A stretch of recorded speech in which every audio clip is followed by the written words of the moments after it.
పొంగులేటి గారు, శాసనసభ్యులు, స్థానిక ప్రజాప్రతినిధులు, మిత్రులందరికీ, జిల్లా కలెక్టర్ జితేష్ గారికి, ప్రియమైనటువంటి పత్రికా విలేకరులకి, పెద్దలందరికీ హృదయపూర్వక నమస్కారం.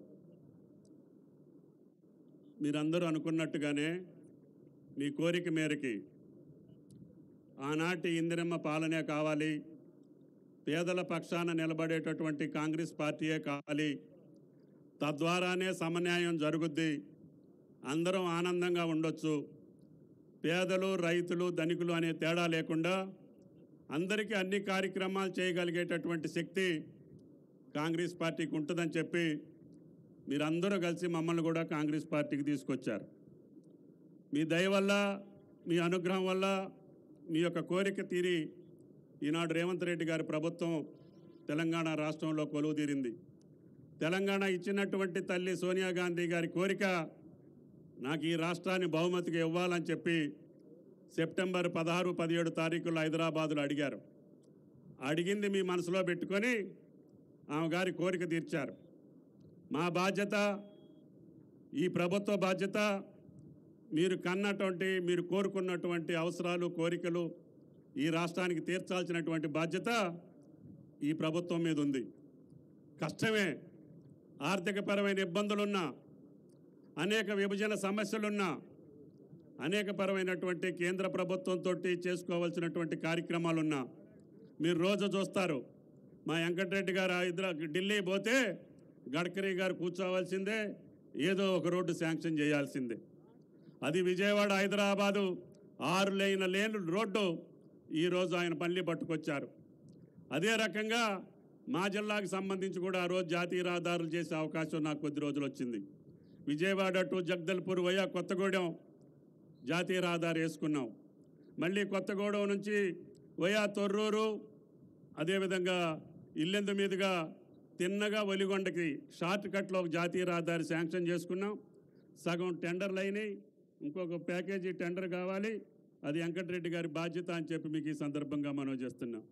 అంతేకాకుండా ఈ కొత్తగూడెం పట్టణానికి కూడా ఆనాడు హడ్కోలో కిన్నెరసాన్ నుంచి మంచినీళ్ళు ఇచ్చేటటువంటి అవకాశం కూడా నాకు దక్కింది. అదేవిధంగా ఈ పట్టణానికి కావలసినటువంటి అనేక సదుపాయాల్లో, అది ఆసుపత్రి భవనాలైనా, కాలేజీ భవనాలైనా, ఈ పట్టణంలో నాకు సంబంధం ఉన్నా లేకపోయినా ఈ జిల్లా వాసిగా నాకు అనేక కార్యక్రమాలు చేసే అవకాశం ఆ భగవంతుడు మీరు కల్పించారు. తప్పకుండా భవిష్యత్తులో కూడా అదే పద్ధతిని కొనసాగించి ఈ ఉభయ జిల్లాలు సస్యశ్యామలం కావటం కోసం ప్రారంభించినటువంటి సీతారామ, ఆ దేవుని దయ వల్ల ఇవాళే అర్ధరాత్రి 12 గంటలకి గోదావరి జలాలు ఎత్తిపోసేటటువంటి కార్యక్రమానికి అంకురార్పణ జరిగింది. మొన్న ముఖ్యమంత్రి గారు, ఇరిగేషన్ మంత్రి గారు భద్రాచలం వచ్చినప్పుడు మేము ముగ్గురు మంత్రుల సమక్షంలోనే ఈ సంవత్సరం నీళ్లు ఇవ్వగలుగుతారా, ఎంతో కొంత డబ్బులు ఖర్చు పెడితే చేయగలుగుతారా, మరి 7-8 కోట్లు ఖర్చు పెట్టి అది నిరుపయోగంగా ఉండటం ఎందుకు అని చెప్పి ముఖ్యమంత్రి గారు మంత్రులందరం కూర్చొని, సార్ కొద్ది డబ్బుతోటే కొంతవరకు నీళ్ళు ఇవ్వచ్చు, తర్వాత కార్యక్రమాలు ఆ టన్నెల్స్ పూర్తి చేసుకుంటే పూర్తి స్థాయిలో అవుతాయని చెప్పి ముఖ్యమంత్రి గారికి చెప్పాం. వెంటనే ఆయన మీరు చేయండి, ఎంత ఇబ్బంది అయినా సరే, మనం ఆర్థికపరమైనటువంటి సమస్యలున్నా ఏదో రకంగా మనోధైర్యంతో మనకి మంచి సంకల్పం ఉంది కాబట్టి, బట్టి గారు రోషయ్య గారికి మించినటువంటి రాజనీతి నిపుణుడు ఉన్నాడు కాబట్టి ఎట్లో గట్ల పట్టుకొస్తాడో మీరు మొదలుపెట్టండి అని చెప్పారు. ఆయన ధైర్యం చూసుకొని మొదలుపెట్టాం. రాత్రే ఒక మోటార్ వదిలారు. సెకండ్ ఫేజ్, థర్డ్ ఫేజ్ కూడా ఈ నెలలో ప్రారంభించాలి.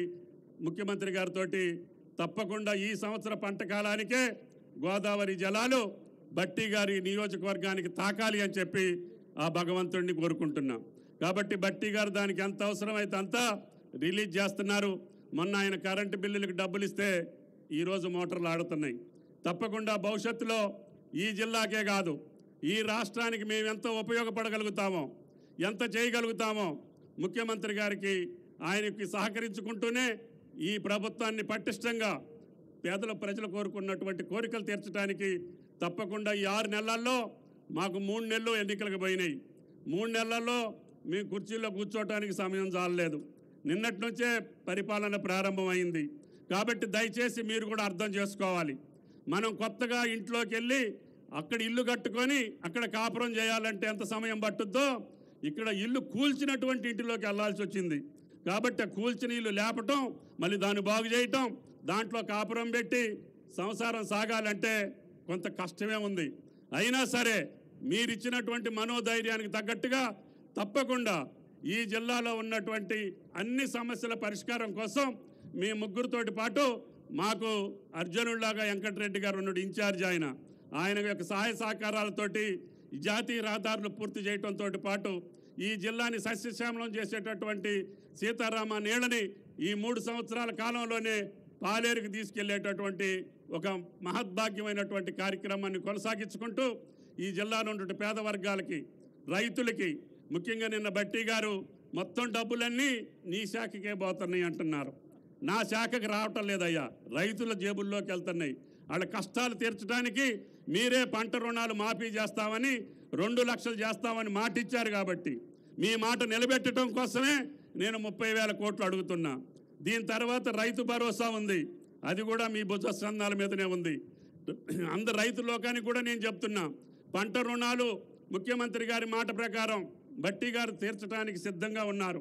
దాని తర్వాత రైతు భరోసా మీద కూడా గతంలో జరిగినటువంటి పద్ధతుల్ని మీ అందరి యొక్క అభిప్రాయాలు తీసుకుంటున్నాం. ఇప్పటికే రైతులందరిని అడుగుతున్నాం, ప్రజాప్రతినిధులను కూడా అడుగుతున్నాం. ఎవరు దీని మీద సరైనటువంటి సూచనలు సలహాలు ఇస్తే అందరికీ న్యాయం జరిగేటట్టుగా, ముఖ్యంగా పంట పండించేటటువంటి రైతుకి మేలు జరిగేటట్టుగానే ఈ పథకాన్ని రూపొందించాలనేది ముఖ్యమంత్రి గారి యొక్క కోరిక. ఆ కోరిక తగ్గట్టుగా పంట వేయినటువంటి భూములకి, పడావు భూములకి డబ్బులు కాకుండా పంట వేసినటువంటి నిజమైనటువంటి కష్టపడ్డటువంటి రైతుకి ఇవ్వాలనేది ప్రభుత్వం యొక్క లక్ష్యం.